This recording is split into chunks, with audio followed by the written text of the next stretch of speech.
A few weeks back, I handed an AI a real piece of my finance work.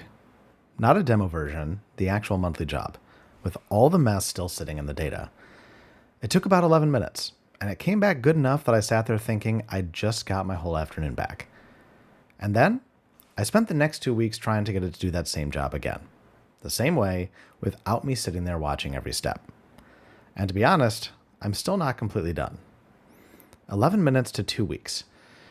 And that's the most useful thing I've learned about AI this year. The problem is you almost never hear anyone talk about it, because the demo, even my own, only shows you the 11 minutes. So today, we're going to walk through the 3 places those 2 weeks go. By bringing it out into the open, you can budget for it properly instead of promising your CFO a date you can't hit. Welcome to Excel at AI in Finance, the show for finance pros who want to use AI to get home sooner and be the one their company can't afford to lose. I'm Mike, I run F9 Finance, and I'm a senior finance leader working in the trenches. Each week, I share the AI tools, workflows, and conversations that get you where you want to be. All right, let's get into it. So let me make this real with the job I mentioned up top. I've changed a couple of details, but the timeline is exactly what happened. Back in March, I went after our monthly reconciliation between the billing system and the general ledger. It's about 4,000 lines a month. Used to take an analyst a full day and a half, plus a chunk of my Thursday reviewing whatever came out the other side. I didn't ease into it either. I pulled March out of both systems, described the matching the way I describe it to a new analyst, told it what to flag, and let it run. 11 minutes later, it had cleared about 3,400 of the 4,100 lines. It handed me back 700 exceptions, already grouped by reason, with a note on each group. What really got me was the 9 lines it flagged that matched perfectly on the amount, but sat 40 days apart on the dates. That's exactly the thing a tired analyst scrolls right past at 6 in the evening. I'll be honest about how that felt, because I think most of you had this exact moment. It felt like the job was finished. I was already thinking about what I'd do with the rest of the day. So I started listing what was left, and my list had 2 things on it: point it at April and show an analyst how to run it. That list was completely wrong. It missed the point, and I had no idea. Here's what was really left. The first was those 700 exceptions, and they were never one problem. There were partial payments split across 2 months. There were credit memos applied against a different invoice than the one they were issued for.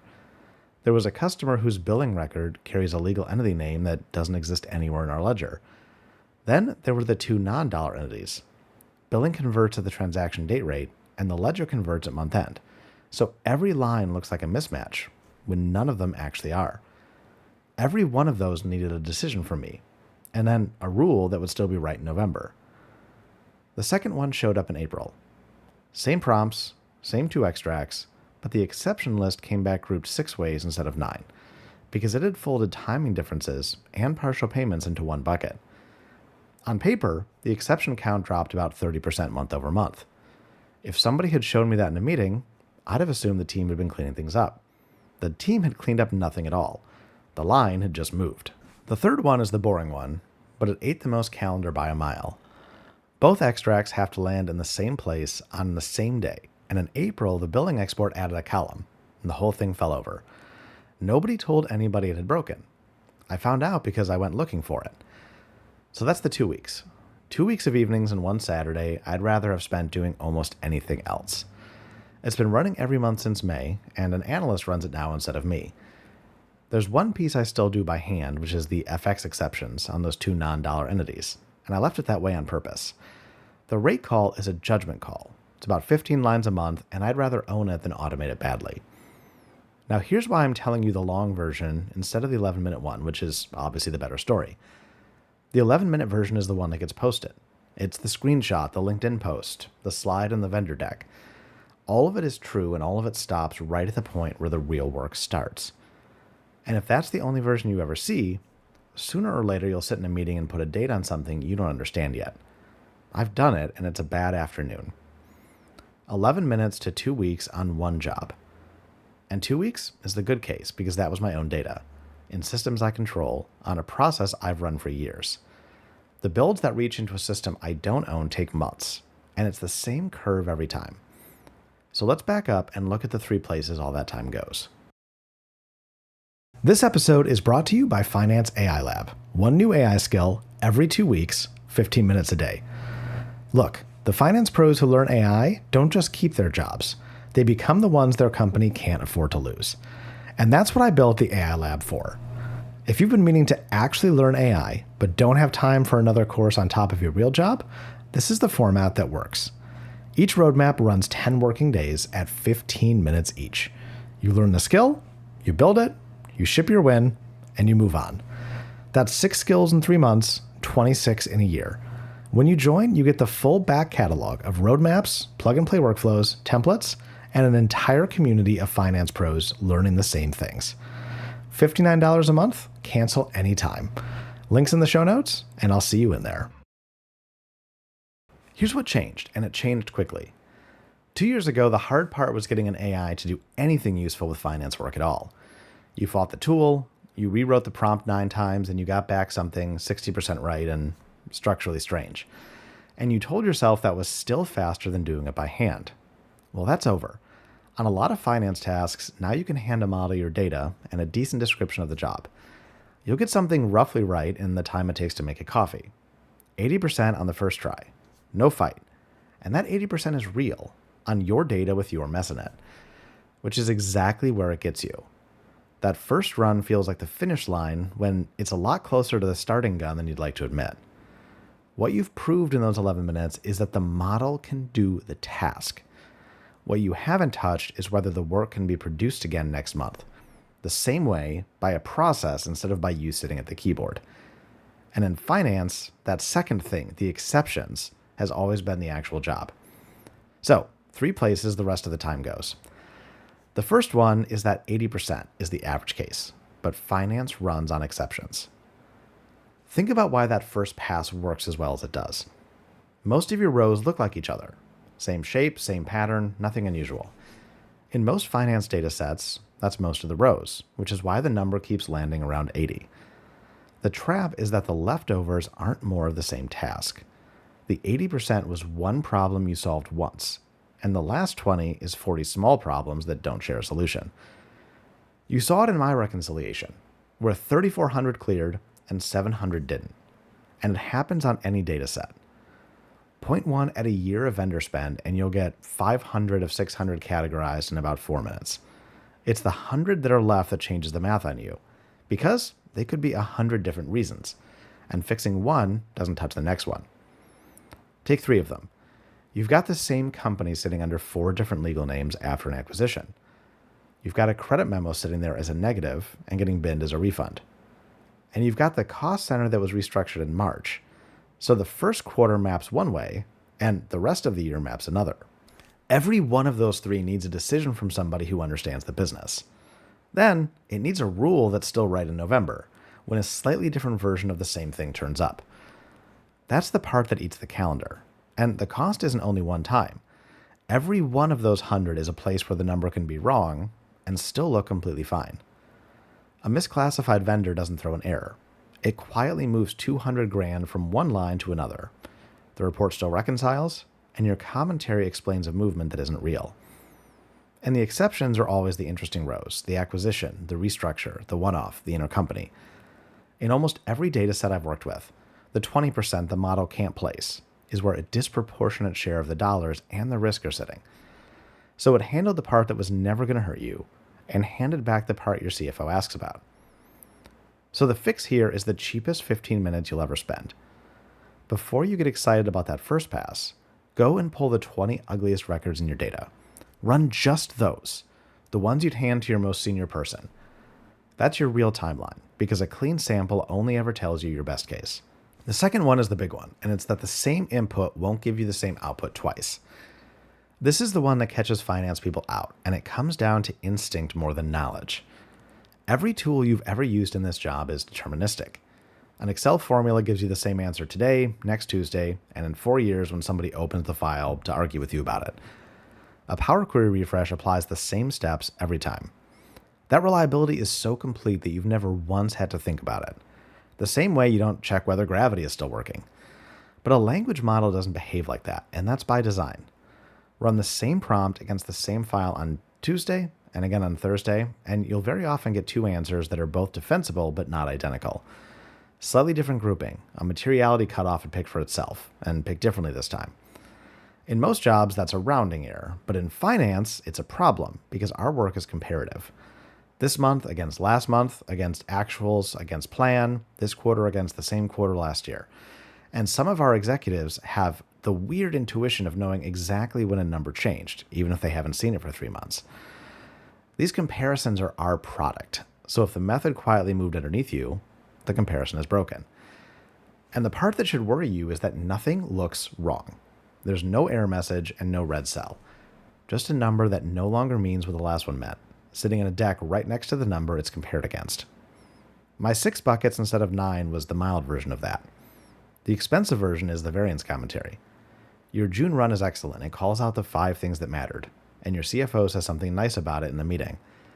Then the July run uses the same prompt and the same file structure, but it applies a materiality threshold it invented for itself, a little higher than last month's. So 2 items that were called out in June are silent in July. They didn't go away.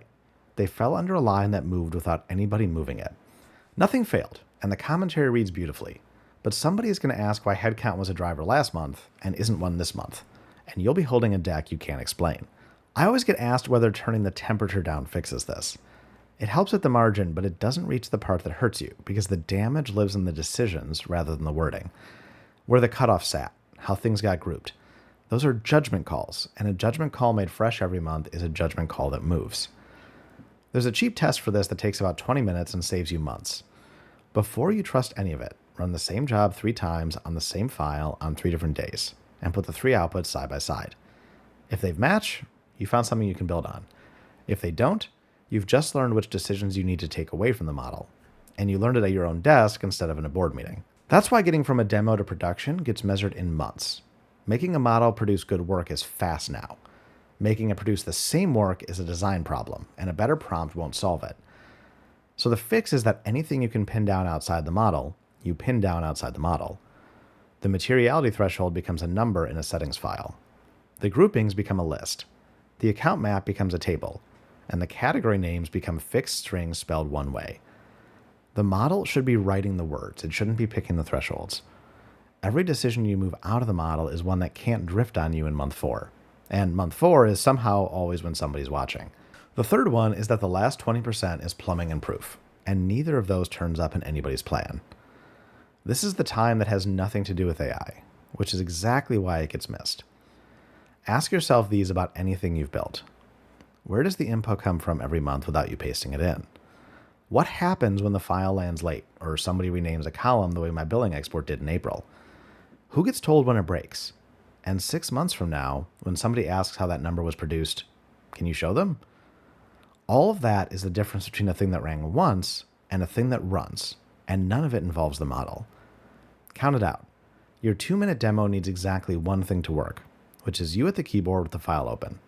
One dependency, and it's sitting in the chair. But the production version needs a lot more than that. An input that arrives on a schedule, and something sensible that happens when it isn't. An owner who gets told. An output that lands somewhere permanent. And a record of what ran and against which version of the rules. That's 6 things, and not one of them is the AI. That list is your 2 weeks, and this is old news, really. Anybody who's built a Power Query chain that had to survive January knows this list by heart. AI didn't remove a minute of it, it just made the first 80% fast enough to hide the rest. So now everybody's timeline is built on the only part they could see. Then there's the proof half, which matters more in our job than almost anywhere else. If you can't explain how the number was made, you can't defend it. And a number you can't defend doesn't go in the pack, no matter how good it is. I'd rather hand my CFO a slower number I can walk them through line by line. That beats a better number I have to describe as the AI did it. So the fix is that you write down what happens when it breaks before you write down what happens when it works. Open a page and put the failure cases on it first. If that page is blank, what you've got is a demo, and you should call it a demo when somebody asks you for a date. Getting to 80% proves the model can do the task. The last 20% is where you prove the work can be produced again next month, the same way, by a process instead of by you. That second part is what finance has always paid for, and AI just made the first part fast enough that it feels like the whole job. That's why the curve bends the way it does. The first 80% is one problem you solved once with you watching it. The last 20 is every exception, every bit of drift, and every piece of plumbing arriving at once. And it's worth sitting with for a second because the exceptions and the drift and the plumbing are exactly the work your team keeps pushing into next quarter, which is why the person who's willing to do it is worth what they're worth. So, all that said, what do you do with this on Monday? There are 3 questions worth running before you put a date on anybody's calendar. Be strict with yourself on all 3, because they're all easy to answer optimistically. The first one is whether you've run the 20 ugliest records in the dataset or only the clean sample. If it's the clean sample, all you've got so far is a best case, and the best case is the part that already worked in 11 minutes. The second one is what could come back different if you run this again next month, and what you've pinned down so that it can't. Thresholds, groupings, the account map, the wording of the categories. If the answer is that you just eyeball it, understand what you've signed up for. You've signed up to eyeball it every month for the rest of your career, and to be the single point of failure on your own automation. The third one is what happens the month it breaks and you're on a beach. If the honest answer is that it quietly stops, and the first person to notice is whoever asked for the report, well, you've built a demo with good manners. And here's the hard part. If you can't answer all 3, what you've got is a very good afternoon. There's a real distance between a very good afternoon and something you can hand to somebody else. That gap is where almost every stalled AI project in finance is sitting right now. They stall there because the last 20% never got put on anybody's plate. It never got put on anybody's plate because the first 80 made it look like there wasn't much left to do. But I want to leave you on the other side of that because the flip is good news. The exceptions, the pinning down, the plumbing, all of that runs on finance skill. It's the judgment you already have and spent 15 years building. AI made the fast part free, which means the part you're already good at is the part that just got scarce. The finance pros who do that last 20% don't just get their nights back. They become the ones their company can't afford to lose. And that's this week's show. If you got something out of this, do me a favor and rate it on Apple Podcasts, Spotify, or wherever you listen. It's the fastest way to help another finance pro find it. And if you want more from me between episodes, the AI library is where I drop the prompts and templates I'm actually using. I'll also send you my free weekly newsletter, Finance AI Insider, with tips, tricks, and hacks just like this. The link's in the show notes, and I'll catch you over there. Until then, this is Mike signing off from F9 Finance. Cheers.